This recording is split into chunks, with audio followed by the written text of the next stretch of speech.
नमस्कार, हम खड़े हैं तेलीबांधा में गली नंबर 7 में और मेरे पीछे आप देख सकते हैं सुयोग विहार। ये कॉलोनी है जहां पर कल 21 साल के नीरज ने अपने आप को फांसी लगा ली।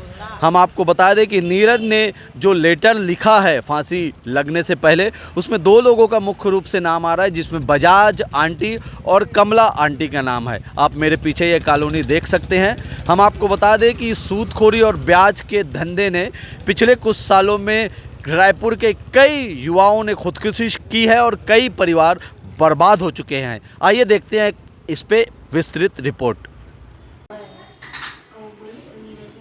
सुबह 6 बजे मैं उठी ना, तो दरवाज़ा ऐसे ही लगा के सोता है नीरज, लेकिन कल ना दरवाज़ा अंदर से बंद था। तो मैं सोची कि नींद डिस्टर्ब होती है करके बंद कर दिया है। फिर ना हम लोग को अंदर से कुछ सामान लेना था उनके रूम से ना, तो हम लोग ना दरवाजे को खटखटाए, 2 बार 3 बार खटखटाए तो आवाज़ नहीं दे रहा था। उसके बाद मोबाइल भी लगाए, फिर भी वो आवाज़ नहीं दिया, क्योंकि वो बच्चा तो एक बार में उठने वाला था। तो मैं इनके पापा को बोली कि आवाज़ ही नहीं दे रहा है, क्यों नहीं दे रहा है। तो हम लोग ना दोनों जोर जोर से खटखटाने लगे। फिर नहीं खोलने पे ना हम लोग दरवाजे को धक्का दिए। धक्का देने पे देखे कि ऊपर लड़का ना टंगा हुआ था उसमें, पंखे में, और पूरी तरह से उनका शरीर ठंडा हो था।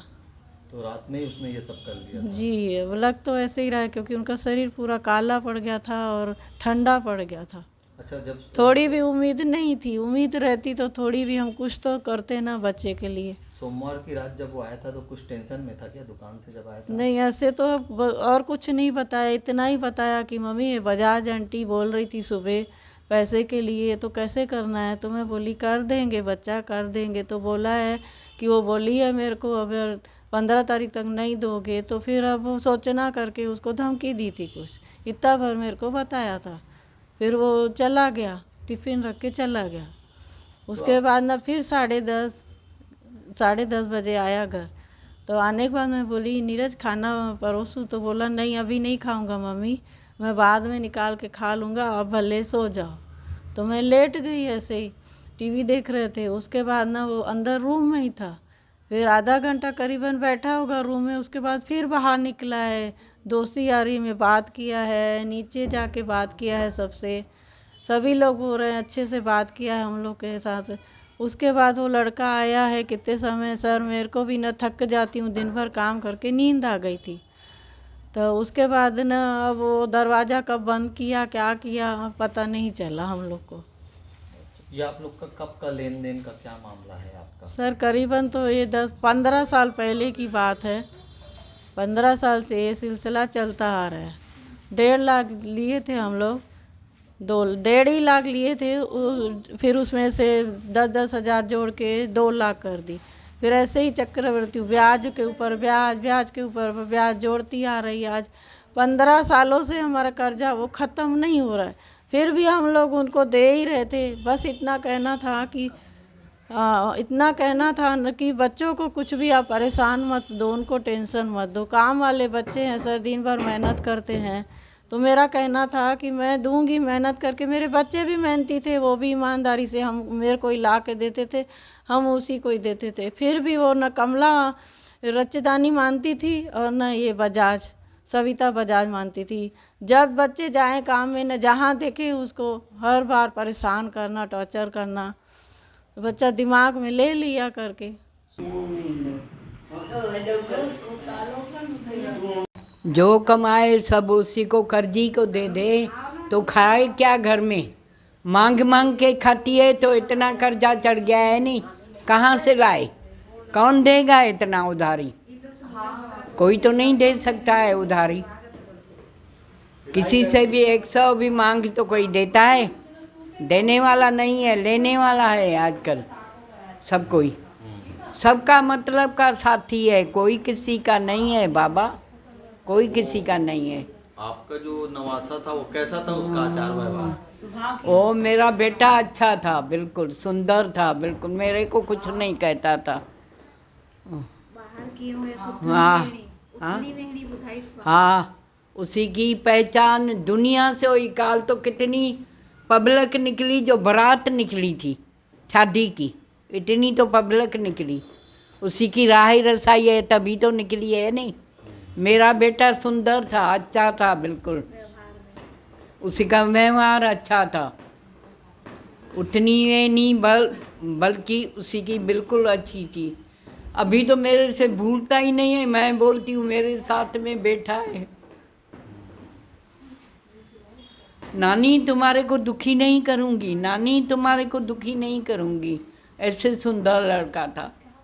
सकते थे उनके हाँ, लिए। ये हमारे बड़े कोई भाई तकलीफ की बात नहीं और थी। बड़े भाई का बात कभी काटते नहीं। कभी कभी कभी नहीं काटते। ये लड़का रात को आया है, फिर रूम में था, फिर 11:30 बजे फिर निकला, फिर वापस कब आया है वो हमको पता नहीं। हमको नींद आ गई थी। बाद में जब सवेरे उठे तो दरवाज़ा बंद था।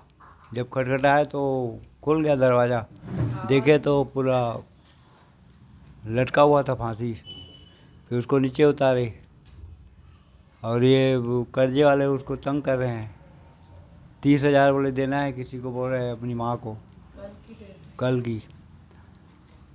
और उसका जिससे हम लोग पैसा वैसा लिए हैं, तो वो भी एक बार दुकान में आया था जहाँ मैं काम करता हूँ, बोल रहा था मैं अपने लड़के को दारू वारू पिला के और तुमको पूरा बेइज्जती कराऊंगा, घर में भेजूंगा और वकील करूंगा, अगर 3 दिन के अंदर पैसा नहीं दिया तो फिर देख लेना। ऐसे चमका रहा था उसका आदमी, कमला का, कमला रोचलानी जी, कमला रोचलानी, रचदानी है। हाँ, अभी आप क्या चाहते हैं? अभी हम न्याय चाहते हैं। हमारा एक लड़का गया है, दूसरा लड़का भी टेंशन में है। अभी 2 ही तो लड़के हैं हमारे। मैं भी शहर सवेरे जाता हूँ, काम करता हूँ दिन भर। मेरी भाई सिलाई करती है, दिन भर मेहनत करती है, लेकिन पूरा पैसा उसी में जाता है। हम लोग कई बार तो घर में खाने के लिए कुछ बोलते हैं, आटा नहीं है, चावल नहीं, तो उसके लिए पैसा नहीं रहता है, खाली बस ब्याज देना है, ब्याज देना है, ब्याज देना है, पूरा रहता है। सवेरे 7 बजे मोबाइल आ जाती है, भाई पैसा दो पैसा दो। अभी हम लोग ब्रश किए नहीं है, चाय पिए नहीं है। आखिर बच्चों को टेंशन होता है ना, बच्चे भी आके सुनते हैं, उस टेंशन में वो चला गया लड़का। वो दूसरे को समझाता था कि ऐसे कदम क्यों उठाएं। पिछले साल हमारे मोहल्ले में एक और सुसाइड अटेम्प्ट किए थे, उनको समझा रहे थे। वो खुद ऐसे कैसे करेगा, जब प्रेशर बना होगा, दबाव और तनाव से वो ऐसा किया है। और वो तो पैसे वाले लोग हैं भैया, आज नहीं तो कल निकल जाएंगे। हमको उनको सज़ा दिलाना है, उनको सज़ा मिलना चाहिए भैया। हमारे भाई का जान गया है, मजाक चीज़ थोड़ी ना है, बताओ ना। पैसे वाले लोग हैं, छूट जाएंगे। उसको बुला रहे हैं, उसको बुला रहे हैं, वो नेता को बुला रहे हैं, वो मंत्री को बुला रहे हैं। वहाँ थाने में बस वैसे ही हो रहा है, कोई कार्रवाई थोड़ी ना होगा। बताओ क्या होगा? नहीं हो रहा वहाँ पर। कार्रवाई होना चाहिए, कड़ी से कड़ी कार्रवाई। पूरा कार्रवाई होना चाहिए। नीरज का व्यवहार कैसा था? नीरज का व्यवहार ऐसा था, बचपन से मैं जानता हूँ, बचपन मेरा है, बचपन से जानते हैं उसको। मैं उसको जानता हूँ। वो इतना छोटा था जब से उसको जानता हूँ, लेकिन ये ना अभी कभी ऐसा किसी से लड़ाई ये वजह झगड़ा से ना किया कुछ। होगा। बहुत परेशान किए हूँ। हाँ, ऐसा थोड़ा कुछ नहीं तनाव था के कि- नाम वो से एक दिन भी पहले बहुत किया अच्छे से था। एक दिन पहले भी हमको दिखा था, पर वो ज़्यादा बातचीत नहीं किया, अच्छे से दिख रहा था। हाँ हमको ऐसा कर लेगा करके बिल्कुल अनुभव नहीं था। क्या करोगे अब? हमको तो सिर्फ यही चाहते हैं कि सामने वाले को सजा होना चाहिए, बस सामने वाले को क्योंकि सजा वो ही पैसे होना वाले चाहिए, लोग यही हैं। चाहिए हमको। वो छूट जाएंगे आज हाँ। नहीं तो कल। हमको सजा दिलाना है और कुछ नहीं है। और पैसे वालों के ऊपर कार्रवाई नहीं होता है। हाँ, हम तो यही जानते हैं जितना देख रहे हैं।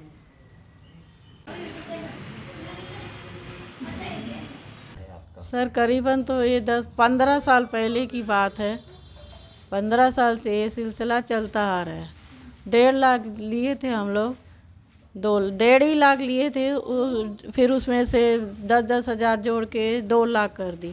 फिर ऐसे ही चक्रवृद्धि ब्याज के ऊपर ब्याज, ब्याज के ऊपर ब्याज जोड़ती आ रही है। आज 15 सालों से हमारा कर्जा वो ख़त्म नहीं हो रहा है, फिर भी हम लोग उनको दे ही रहे थे। बस इतना कहना था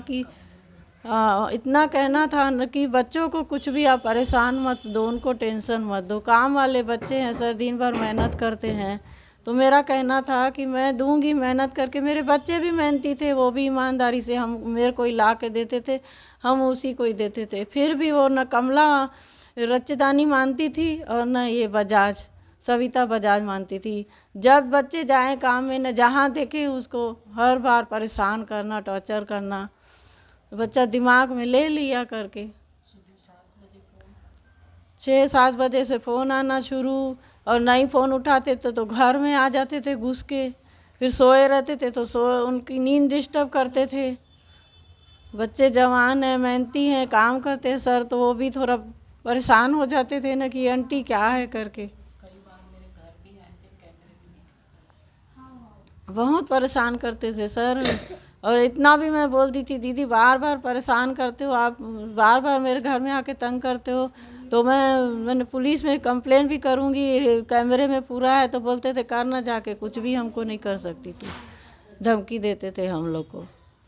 तो सर हम लोग ईमानदारी से पैसा दे भी रहे थे, उसके बावजूद भी नहीं, हम लोग बार बार घर में घुस के आके परेशान करते थे। उनका क्या ब्याज का काम है, कोई कंपनी है, बिल्कुल क्या है? नहीं सर, न लाइसेंस है न कुछ भी नहीं है। वो बिना लाइसेंस के न लेडीज लोग वो एक धंधा कर दिए हैं, धंधा बना दिए। कितना % लेती है वो आपसे? 5% 5% लेते हैं, और मैं नहीं, करीबन 3-4 परिवार इनके साथ जुड़े हैं सर, और सब परेशान हैं, सबके मकान भी बिक गए, और सब लोग अभी तक पिस रहे हैं ऐसे ही, पर कर्जा ख़त्म नहीं हो रहा है इन लोग का।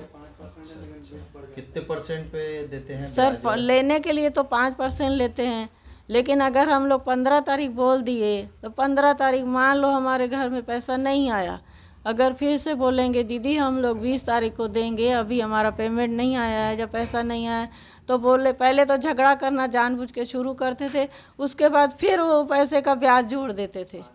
तो ब्याज में ब्याज जोड़ते जाते थे, तो हमारा मूलधन तो वहीं पड़ा है, फिर वो ब्याज भी पूरा नहीं दे सकते थे हम लोग। कितना दे चुके अब तक उन्हें आप? सर अनगिनत दिए, उनका परिवार हमारे समझो ये ब्याज से ही चलता है, उनके यहाँ कोई, वो खुलेआम बोलती है हमारे यहाँ कोई नहीं कुछ कमाता। याद है कितना पैसा दे चुके हो अब तक? करीबन हम लोग तो सोचो सर कई लाखों रुपए दे चुके हैं, और वो अभी कितना बोल रही है और बाकी? और 8.5 लाख रुपया बोल रही है दे दो।